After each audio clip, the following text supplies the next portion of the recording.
운명 직전에 일어난 일, 그리고 운명하신 모습, 운명 직후에 어떤 일이 있었는가에 대해서 기록을 상세하게 하고 있습니다. 거기 보면 45절에 제6시로부터 온 땅에 어두움이 임하니 제9시까지 계속되었다. 거기 보면 9시쯤에, 9시는 오후 3시죠. 그러니까 성경에 제 몇 시는 더하기 6을 하면 현대 시간이 나옵니다. 그러니까 6시 그러니까 정오가 되고요. 제 9시 그러니까 오후 3시가 되는 거죠. 3시간 동안 온 땅에 어두움이 깔렸어요. 그리고 예수님께서 이렇게 기도하십니다. 크게 소리를 지르시죠. 46절에 보면 엘리 엘리 라마 사박다니, 이는 해석을 하면 나의 하나님 나의 하나님 어찌하여 나를 버리시나이까. 거기다 써놓으세요. 시편 22편 1절. 그러니까 예수님이 하신 말씀들은 그 어느 것 하나 성경의 예언을 떠난 적이 없어요. 예수님의 걸음 하나하나는 모두가 다 성경의 예언을 이루기 위한 것이었다. 예수님의 출생도 성경의 예언을 이루기 위한 것이었고, 마지막에 드리신 기도도 성경의 예언을 이루기 위한 것이었다는 것을 볼 수 있고요. 마태는 그때에 예수님께서 마지막에 운명하시기 직전에 하신 말씀을 기록하지 않았는데, 거기 보겠습니다. 50절 시작. 예수께서 다시 크게 소리 지르시고 영원히 떠나시다 놓고 요한복음 19장으로 갑니다. 마태는 그때 예수님께서 하신 말씀을 생략을 했는데, 요한복음 19장 30절에 보면 그때 마지막으로 예수님이 하신 말씀이 기록이 됩니다. 요한복음 19장 30절 시작. 예수께서 신 포도주를 신 후 가라사대 다 이루었다 하시고 머리를 숙이시고 영원히 돌아가시다. 마태는 영원히 떠나시다, 여기는 영원히 돌아가시다, 같은 얘기죠. 근데 마지막에 예수님께서 하신 말씀이 다 이루었다예요. 거기다 줄거 놓읍시다. 이 다 이루었다 그 말은 구원의 조건들을 다 완성하셨다, 그런 뜻입니다. 율법을 완성하셨다, 그런 뜻이 되기도 하고요.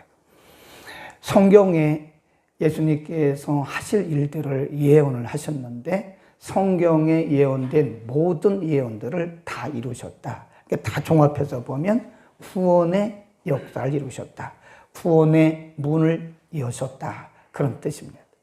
그러니까 예수님은 출생부터 돌아가시는 숨지시는 그 순간까지 모든 과정들이 이게 그냥 한 걸음 한 걸음 되어진 것이 아니라 인류 구원을 위해서 하신 일들이기 때문에 마지막에 말씀하신 것이 다 이루셨다, 인류 구원의 모든 조건들을 다 이루셨다, 완성하셨다, 그런 뜻입니다.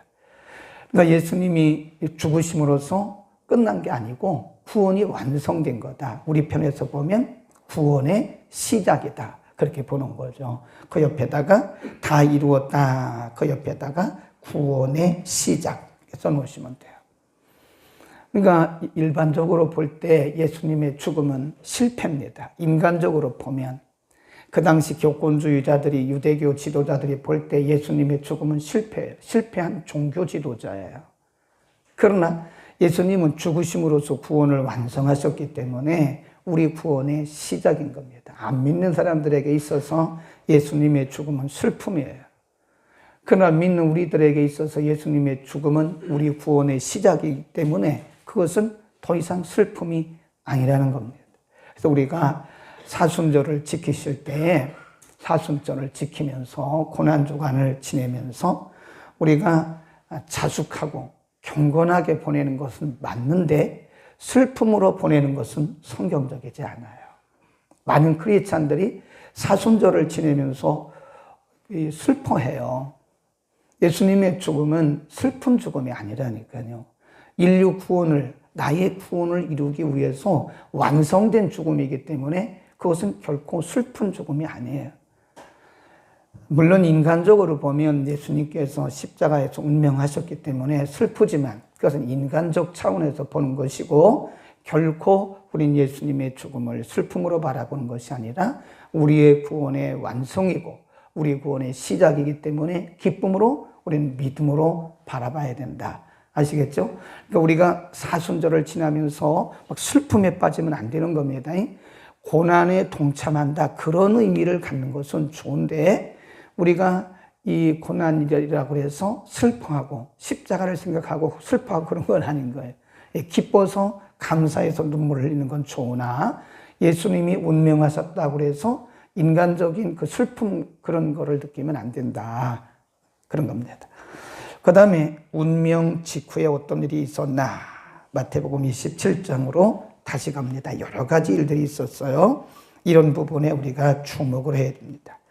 51절 시작. 이에 성소 휘장이 위에 아래까지 찢어져 둘이 되고 땅이 진동하며 바위가 터지고 무덤들이 열리며 자던 성도의 몸이 많이 일어났다, 그랬습니다. 성소의 휘장이 위로부터 아래까지 찢어져서 둘이 됐다. 이 굉장히 중요한 사건이에요. 지금 예수님이 운명하신 곳이 어디죠? 예루살렘의 골고다잖아요. 골고다. 성소는 어디 있어요? 예루살렘 성전입니다. 그러니까 성전과 그리고 골고다, 예수님이 사형받으신, 죽으신, 십자가를 지신 그 골고다는 거리적으로 꽤 멀어요. 근데 예수님께서 운명하신 그 시점에 예루살렘 성전에 있던 휘장, 이 휘장이 이런 작은 그런 커튼이 아니에요. 이 높은 데서 아래까지 쭉 이 휘장이 찢어졌다는 거예요. 굉장히 든든하고 굉장히 큰 넓은 그런 휘장인데, 위로부터 그 순간에 예수님께서 내가 모든 것을 다 이루었다고 선언하시는 그 순간에 휘장이 쫙 갈라진 거예요. 하나가 둘이 된 거예요. 이렇게 쫙 갈라진 거예요. 휘장이 찢어졌다. 이거는 굉장히 중요한 메시지를 주는 겁니다. 누가 가서 찢은 게 아니에요. 예수님이 운명하시는 그 순간에 동시에 찢어진 거예요. 여기에 대해서 히브리서 10장에서 설명을 하고 있습니다. 히브리서 10장으로 갑니다. 히브리서 10장 19절에 보면 어떤 의미를 갖는가. 363년 전후에 있습니다. 그러므로 형제들아, 우리가 예수의 피를 힘입어 성소에 들어갈 담력을 얻었나니 그 길은 우리를 위하여 휘장 가운데로 열어놓으신 새롭고 산 길이요, 휘장은 곧 저의 뭐래요? 육체라. 육체. 예수님의 몸을 휘장으로 말씀해 주잖아요. 그러니까 원래 우리가 성전을 보면요, 옛날 출애굽기에 나오는 성소를 보면 여기가 성소고 여기가 지성소예요. 그 가운데 휘장으로 이렇게 막혀 있습니다. 이 지성소에는 1년에 한 번 대제사장이 들어가요. 아무나 들어가지 못합니다. 딱 1년에 한 번. 이 지성소에 속죄소가 있거든요. 그러니까 보통 일반적으로는 제사장들이 성소에서 여러 가지 제사를 드리고 여러 가지 행사를 해요. 근데 이 지성소는 1년에 한 번만 들어가는 거예요. 그것도 아무나 들어가는 게 아니라 대제사장만 들어갑니다. 그 안에 속죄소가 있기 때문에 그래요. 이렇게 막혀 있어요. 이렇게 휘장이. 근데 휘장이 찢어졌다는 것은 분명히 히브리서 기자가 히브리서 10장에서 설명을 해요. 휘장은 예수님의 육체다. 그래서 이 휘장이 찢어졌다는 것은 죄인이 하나님께 나가는 길이 열렸다는 것을 상징적으로 의미하는 겁니다. 예수님께서 그 길을 열어놓으신 거예요. 휘장이 찢어진 것은 예수님이 길을 열어놓으셨다. 예수님이 죽으심으로써 그를 믿는 자들은 누구나 다 하나님 앞에 갈 수 있는 것이다. 예수님이 대제사장이라고 그러잖아요. 근데 구약에는 아무나 하나님을 못 만났어요. 하나님을 만나는 사람들은 제사장, 대제사장. 대제사장은 1년에 한 번 속죄소에 가서 속죄 제사를 드리고 그랬거든요. 근데 이제 신약에 와서 예수님께서 휘장이 찢어짐으로써 자기의 육신을 통해서 하나님과 인간 사이의 관계를 열어놓으신 거예요. 신약에 와서 이제 1대1입니다. 목사가 여러분을 대신하는 게 아니에요. 네. 목사가 여러분의 중보자가 아닙니다. 중보자는 한 분 예수 그리스도예요. 그분을 통해서 우리가 하나님께 가는 거예요. 누군가가 여러분에게 내가 당신의 중보자다 말한다면 성경적이지 않아요. 엄밀히 말해서 이 중보기도란 말도요, 이게 좀 조심해서 써야 됩니다. 중보자는 한 분이에요. 그러니까 우리가 이제 흔히 그냥 쓰는 거예요. 그냥 저도 쓰고 여러분도 쓰고 그냥 보편적으로 쓰는 거지, 원칙은 중보기도란 말은 예수님이 드린 기도가 중보기도입니다. 근데 일반적으로 우리가 써서 그래요. 어떤 분들은 이런 말을 해요. 제가 중보하겠습니다. 그 말을 쓰시면 안 됩니다. 중보는 오직 예수님이에요. 중보자. 그래서 우리와 중보자란 말은 하나님과 우리 사이에 중간 역할을 한다는 뜻이에요. 이제 길을 열어놓으신 겁니다. 이제 신약에 와서는 예수님께서 친히 십자가를 지시고 돌아가시면서 하나님께 나갈 수 있는 길을 열어놓으셨기 때문에 신약에 와서는 다 1대1이에요. 1대1입니다. 제가 여러분에게 말씀을 전해드리고 해석해드리고 기도는 해드리지만 저는 여러분을 위해서 중보할 수가 없어요. 진정한 중보자는 예수 그리스도입니다. 아무도 예수 그리스도를 대신할 수. 그러니까 우리가 예수 그리스도의 이름으로 나가는 거예요. 기도도 예수 그리스도의 이름으로 해야 됩니다. 네. 어떤 분들이 기도하다가 너무 긴장이 되니까 막 기도하다가 아멘 하고 끝나더라고요. 그 기도는 상달이 안 돼요. 왜냐하면 중보자이신 예수 그리스도의 이름이 거기에 들어가지 않았기 때문에 그런 겁니다. 아시겠죠? 그러니까 휘장이 찢어졌다. 그 말은 중보자 역할을 하셨다. 하나님께 나갈 수 있는 길을 새롭고 산 길을 열어놓으셨다. 구약에서는 제사장을 통해서 했어야 돼요. 네, 일반 평민들은 지성소에 못 들어가요. 성소도 제대로 못 들어가요. 그러니까 제사장을 통해서 대제사장을 통해서 그랬는데 이제는 대제사장이 예수님이 되신 거예요. 그분이 자기 육체를 통해서 그 길을 열어놓으신 거예요. 신약에서는 다 1대1입니다. 네, 저도 하나님과 1대1이고 여러분도 다 1대1로 가는 거예요. 누구를 통해서? 중보자 예수 그리스도를 통해서 하는 것입니다. 아멘.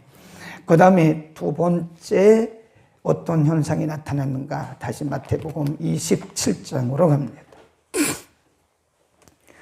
51절 끝에쯤 보면 위로부터 아래까지 찢어져 둘이 되고 땅이 진동하며 바위가 터지고 무덤들이 열리고 자던 성도, 이 자던 성도는 죽었던 성도들이 일어났어요. 그 순간에. 이 부분을 해석하는 주석자들의 해석이 좀 다릅니다. 이 부분을 어떻게 해석할 것인가? 저는 사실 그대로 해석하는 게 맞다고 봐요. 여기 무덤이 열리고 죽었던 사람들이 장사 지낸 바 되었던 사람이 살아났다는 것이 예수님 부활 후냐? 아니면 그 현장에서 그 시간에 동시에 일어나느냐? 저는 두 번째가 맞다고 봐요. 동시에 예수님께서 운명하심과 동시에 성전에서는 휘장이 갈라지고 무덤에서는 땅이 진동하면서 바위가 터지고 무덤이 열리면서 죽은 자들이 살아난 거예요. 그리고 이 사람들이 예수님의 부활 후에, 그러니까 3, 4일 뒤에 예수님을 만난 거였어요. 이건 우리에게 뭘 말씀하시는가? 예수님의 죽음은, 예수님의 운명은 죽음을 정복했다는 거예요. 거기다 써놓읍시다. 무덤이 열리고 죽은 자들이 일어났다. 그 말은 죽음을 정복하셨다. 예수님께서 십자가를 지심으로써 그가 운명하심으로써 끝난 게 아니라 이제 죽음이 정복되고 새로운 생명이 시작됐다 하는 것을 우리에게 보여주고 있는 것이다. 아멘. 그러니까 예수님의 죽음은 슬픔이 아닙니다. 예수님의 죽음은 우리의 기쁨이고 우리의 구원의 시작이다.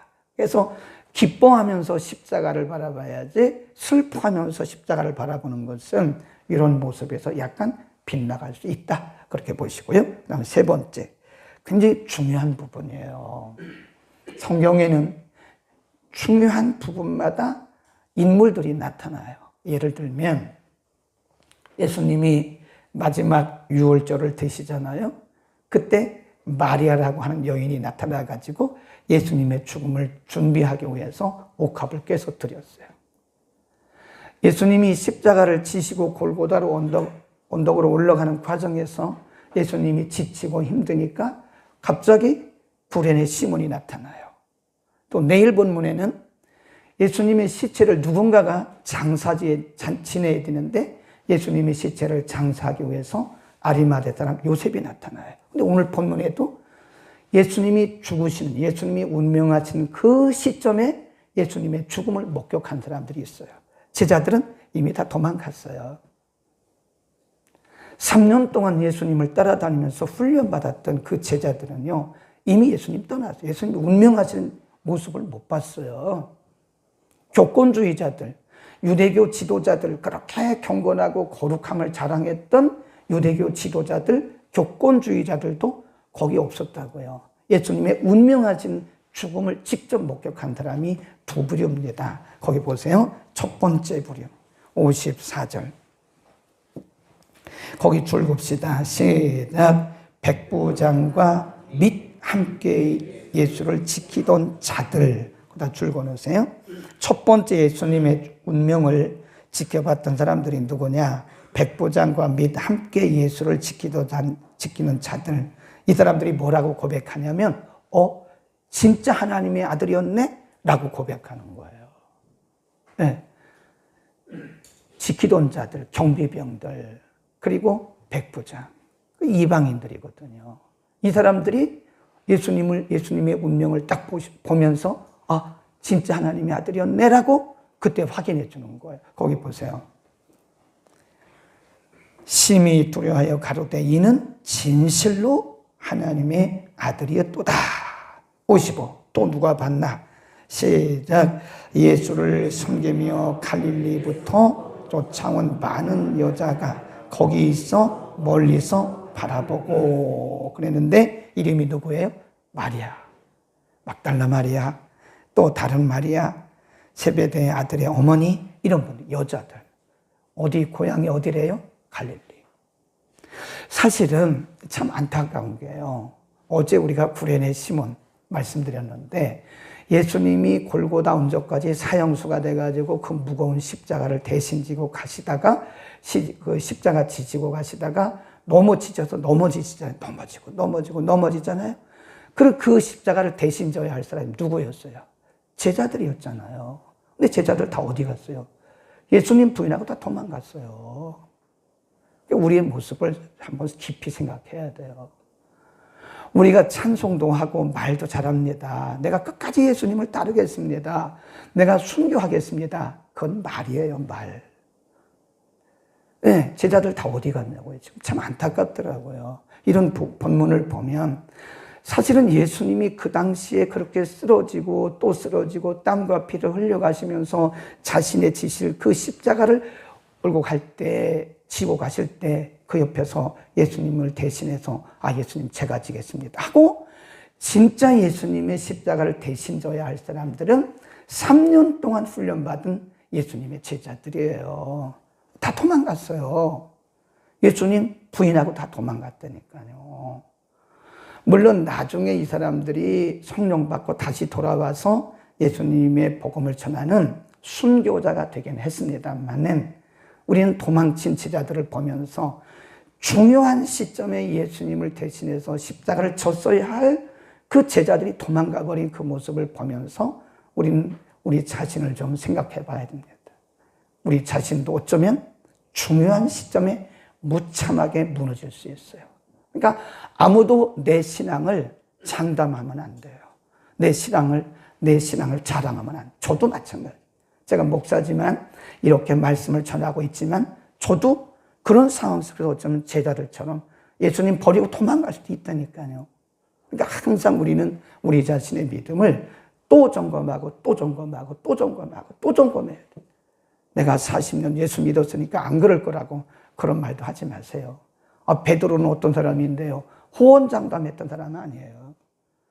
내가 예수님과 함께 죽으면 죽었지, 나는 예수님을 절대 버리지 않습니다라고 말했던, 부인하지 않겠다고 말했던 그 베드로도 3번이나 부인하고 예수님 저주까지 하면서 예수님 떠나가 버렸잖아요. 이런 대답을 해야 됩니다. 나는 이 시간 내가 있어야 하는 곳에 있는가? 도망가 버린 제자들을 생각하면서 나는 지금 내 자리에 있는가? 여기도 마찬가지잖아요. 예수님의 그 운명의 순간을 끝까지 봐야 할 사람들이 제자들이잖아요. 다 도망가 버리고 누가 보고 있어요? 갈릴리로부터 온 그 여인들. 갈릴리에서 예루살렘까지는 꽤 멉니다. 최고 먼 곳에서 온 여인들이에요. 이 사람들은 누가 오라 마라 한 사람들이 아니에요. 자원해서 자비를 들여서, 자기의 사비를 들여서 예수님을 섬겼던 사람들이에요. 이 여인들입니다. 이 사람들은요, 예수님을 만난 경험이 있었어요. 제자들은 예수님께 부름받고 따라다니면서 물론 책망도 들었지만 그런 사람들이지만, 이 여인들은요, 자기 재산 다 들여서, 여기는 옥합을 깬 여인도 여기 들어있다고요.